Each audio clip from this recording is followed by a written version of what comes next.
आज की जो वीडियो है बड़ी ही इम्पोर्टेंट वीडियो है, क्योंकि 1 जुलाई 2024 भारत के इतिहास में एक नए युग का आरंभ हो गया है।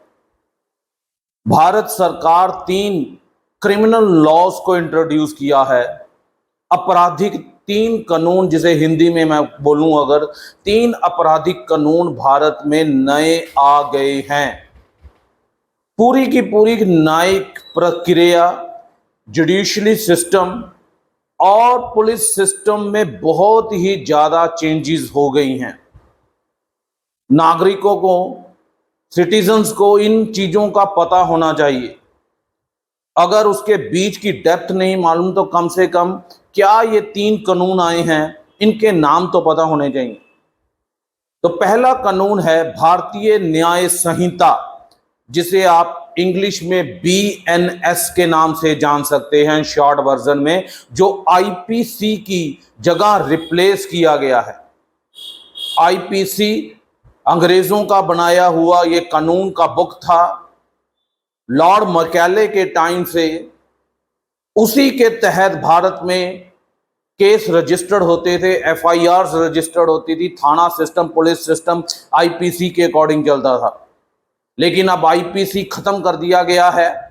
उसके अंदर जो सेक्शंस हैं उसमें भी भारी मात्रा में चेंजेस किया गया है। तो उसका नामकरण अब होगा भारतीय न्याय संहिता। एक पॉपुलर धारा के बारे में बता देता हूं, जो मर्डर की धारा है। 302 IPC में केस रजिस्टर्ड होता था, अब 101 भारतीय न्याय संहिता में केस दर्ज होगा। उसी तरह एक और महत्वपूर्ण धारा धोखाधड़ी की, चीटिंग की 420 की हुआ करती थी IPC में, लेकिन अब 315 में भारतीय न्याय संहिता में ये चीटिंग का केस रजिस्टर्ड होगा।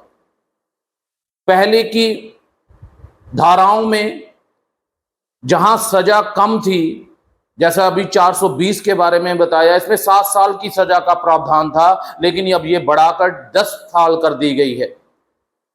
ये तो मैंने आपको जानकारी के लिए कुछ ऐसे सेक्शंस बताए हैं जो कहीं आपने सुने होंगे, आपको समझ में आते होंगे। बहुत सारे सेक्शंस हैं। मॉब लिंचिंग, अगर कोई भीड़ जो है किसी इंसान को पीट देती है तो उस पोजीशन में सेक्शन जो लगेगा उसमें आपको सीधी मृत्यु दंड, फांसी की सजा का प्रावधान कर दिया गया है। रेप के केसेस में, गैंग रेप के केसेस में फांसी की सजा का प्रावधान कर दिया गया है। तो कई ऐसे सेक्शन हैं जिसमें सजा को इन्होंने बढ़ा दिया है, और कई ऐसे सेक्शन हैं जिसमें सजा कम भी की है।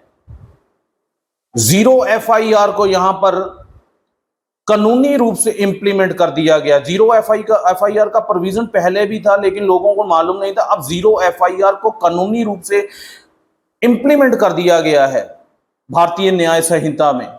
अब किसी भी थाने में जाकर आप FIR को रजिस्टर्ड करवा सकते हैं। ऑनलाइन FIR आप रजिस्टर्ड करवा सकते हैं। मोबाइल के ऊपर आप FIR को रजिस्टर्ड करवा सकते हैं। उसके बाद CRPC और IPC में फर्क है। अगर IPC में केस रजिस्टर्ड होता था, भारतीय न्याय संहिता में रजिस्टर्ड होगा, तो उसकी प्रोसीडिंग जो होती थी वो CRPC में होती थी। अब इसे बदलकर भारतीय नागरिक सुरक्षा संहिता के नाम से जाना जाता है, जिसमें जमानत, जमूनत या लीगल जो भी कोर्ट केस में चला जाता है, तो जमानत के ऊपर कैसे काम करना है वो इस कैटेगरी में आता है। तीसरा भारतीय साक्ष्य कानून, जिसे पहले evidence act, Indian evidence act के नाम से जाना जाता था, इसका नामकरण भी चेंज कर दिया है। कुल मिलाकर मैं आपको ये कहूं कि अब आप बहुत ही ज्यादा यहां पर इन्होंने बेसिकली, इनका मकसद ये है कि न्याय की प्रक्रिया जो है, न्याय की जो स्पीड है, उसको बहुत ज्यादा फास्ट किया जाए। जजों को अकाउंटेबल बनाया गया है, पुलिस थाना के इंचार्जेस को अकाउंटेबल बनाया गया है। झूठी FIR अगर आप लिखवाते हो तब भी आपके ऊपर कार्रवाई होगी। अगर आप इन्वेस्टिगेशन सही तरीके से पुलिस अधिकारी नहीं करेंगे तब भी उनके ऊपर आप एक्शन ले सकते हैं। और जजेस को तो यहां पर यह बताया गया है कि ट्रायल कोर्ट, अगर ट्रायल में आता है कोई केस, तो वहां पर आपको 3 साल के अंदर अंदर उस ट्रायल को कंप्लीट करना है, जजमेंट देनी है 35 डेज के अंदर अंदर। तो ऐसे कुछ लीगल यहां पर सभी को अकाउंटेबल बनाया हुआ है। नागरिक भी अकाउंटेबल भी है, पुलिस अकाउंटेबल है, जुडिशरी अकाउंटेबल है। यहां पर बेसिक पर्पस तारीख पे तारीख का जो था उस सिस्टम को यहां पर खत्म करने की कोशिश की है। लेकिन जहां पर कोई भी कानून किसी देश में बनता है उसके विरोधाभास भी होते हैं, उसकी कंट्रोवर्सी भी होती है। इस कंट्रोवर्सी से हम निकारा नहीं कर सकते, इसको ना नहीं कर सकते कि ये तीनों के तीनों कानून बहुत बढ़िया हैं। कुछ जानकर कानून के कह रहे हैं कि इसको इंप्लीमेंट होने में 20 साल लग जाएंगे, लोगों के समझ के बाहर चला जाएगा, पुलिस के अधिकार मजबूत हो जाएंगे, पुलिस अपनी पावर्स का मिसयूज कर सकती है। तो ऐसे मतलब बहुत सारी यहां पर बातें आ रही हैं, कुछ विरोध में भी हैं, कुछ पक्ष में भी हैं। तो बेसिकली यहां पर सरकार का ऑब्जेक्ट जो गुलामी की मानसिकता थी, जो हमारी अंग्रेजों के समय के चले हुए कानून थे, उनको चेंज किया है। हालांकि उनकी इंटरप्रिटेशन में कोई भी ज्यादा तब्दीली नहीं की। जो आईपी